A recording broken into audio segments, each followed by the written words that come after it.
So Tulsi Gabbard has been doing a number of Fox News appearances. Now that alone is not a problem, because it's theoretically possible to go on Fox News or go on Fox News regularly and run circles around them and advocate for populist progressive policies or advocate for ending wars and anti-imperialism. It is very clear, though, that is not what she's doing. She's not going on Fox News to make those arguments. She's going on Fox News to play patty cakes and slowly but surely over time shift further and further to the right. I want to be clear. This is not Kyle Kulinski's opinion. This is like quantifiable stuff that over time now she has shifted further and further and further right. And now we have our first example when it comes to the issue of economics. Take a look. Here's the reality with the bill that they're continuing to push forward is that our government is too powerful and too big even as it is, and this bill is only going to make matters worse.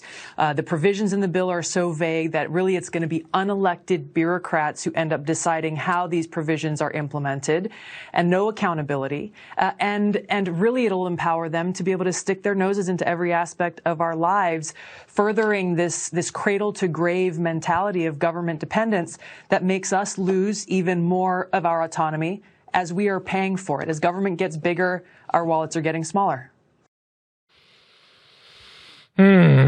Cradle to grave mentality of government dependence. That could have been Joe Manchin speaking. That could have been Mitch McConnell speaking. Cradle to grave mentality of government dependence. She's attacking the Build Back Better bill. Okay. The Build Back Better bill, when you go provision by provision, is beyond phenomenally popular. Just to give you an idea, elder care was in the bill, 79% popular. Medicare drug price negotiation, 73% popular. Universal pre-K, 59% popular. Free community college, 58% popular. Extending the child tax benefit, that's plus 9%.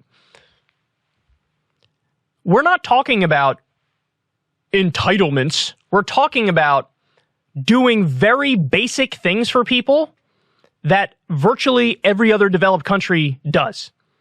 And every other country has proven that these things are successful.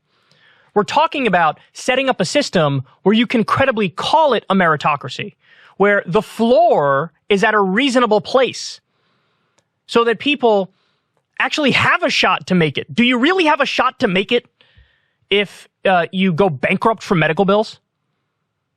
Do you really have a shot to make it if the minimum wage is not a living wage?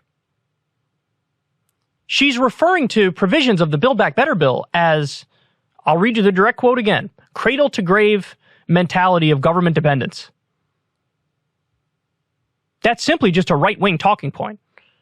And beyond that, it's not even substantive. It's just like a slogan.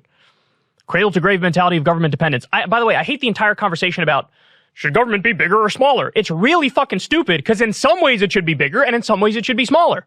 When it comes to the NSA spying on everybody, when, and they don't need a warrant, well, I think it should be smaller there because that's ridiculous. When it comes to endless war and our 900 military bases, I think government should be smaller there because 900 is way too many military bases and that's wildly unnecessary. But when it comes to healthcare, fuck yeah, I want a government takeover of healthcare. All the best systems in the world are universal healthcare systems that are either funded by the government. They're either single payer systems in the sense that they're totally nationalized, or at least it's a single insurer and they fund, private doctors. But either way, the government would get bigger on the front of healthcare and we'd be better off if that was the case. What are you talking about? Cradle to grave mentality of government dependence. When Tulsi launched her campaign for president and she ran in the Democratic primary, I remember watching the speech and being genuinely moved because honestly, the speech was just Bernie Sanders-esque. Don't take my word for it. Go back and watch. And I remember covering it at the time. I went back and watched that exact same video. She goes in, man. She goes in. And she was in favor of Medicare for all. That would make government bigger. But now, government dependence is bad. She was in favor of free college. She says in her speech, her launch speech for president, which was not that long ago, mind you, she says, we need to stop spending on these useless, interventionist wars. We need to stop doing that because every dollar we spend over there means we're not spending a dollar here at home where we should be spending it. What happened? That's the Tulsi I agree with. That's the Tulsi who was correct. Now you're talking about cradle-to-grave mentality of government dependence? You're using Mitch McConnell talking points, American Enterprise Institute talking points? That is a rapid ideological shift in a very short time span. Some might call it Dave Rubin-esque. That pains me to say it, because obviously Tulsi Gabbard is way more intelligent than Dave Rubin, but she very clearly is now out there changing on all of her policies. Again, don't take my word for it. You go back and listen to what she used to say and what she said now. The most recent example of this, apart from this one, is when she went on Tucker Carlson's show after we learned that the Biden administration illegally droned a bunch of babies in Afghanistan, killing at least 7 civilians, most of them children. Tucker invited her on to attack Biden from the left and say, listen, don't drone without evidence, and killing babies is bad, and this is what our tax money is going towards. What a waste. This is stupid. Tucker invited her on to say that. Instead of doing that, she sort of hand-waved it away and immediately pivoted to, let's talk about how Islamism is bad.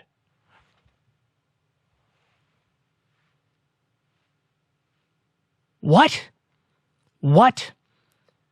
So the one issue that was her main issue, MIA, gone. Even when Biden pulled out of Afghanistan, got all the troops out of Afghanistan, it was like me, Crystal Ball, Sagar Enjeti, and like randomly Matt Iglesias, and maybe like Michael Tracy or something, were the only people in the country that were loudly arguing in favor of what Biden did, because what he did was correct. I don't care about who does the right policy. I care about what the right policy is, and if you're going to get it implemented. And if you do the right thing, I'm going to defend you, especially when the media is smearing the best thing you ever did. Tulsi, who cloaked herself as the anti-war candidate, was nowhere to be found. This was her main issue. Stopping these interventionist wars. And then Biden does it, and it's fucking crickets. It's crickets.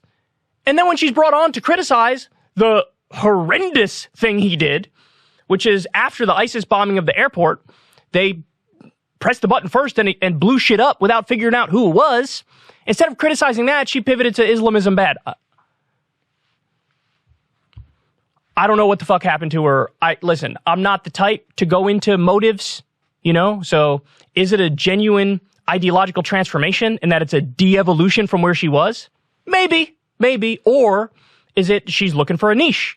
And, ever since the DNC treated her like shit when she stepped down and endorsed Bernie Sanders, and she's always been at war with the Democratic elite, is it that influenced her so much, and that personal gripe influenced her so much that now she's just going to say, hey, now I have a home here on the right with the Republicans, so now let me start parroting their bullshit beliefs. Is that it? Is it looking for a lane, looking for a niche? Is it finding a particular, dare I say the word, grift? I don't know. I'm not going to malign intentions. I don't know if it's a genuine de-evolution or if it's finding your niche to exploit that. I don't know. But either way, it's substantively wrong. And she has gotten objectively, in my estimation, worse on the issue of war, now on the issue of economics. And it's a terrible thing to see. She was on Sean Hannity's show the other night, and Sean Hannity said to her, you don't sound like a Democrat to me. You sound like a conservative. Well, here's maybe the first time in secular talk history that I'll say on that one, Sean Hannity's correct.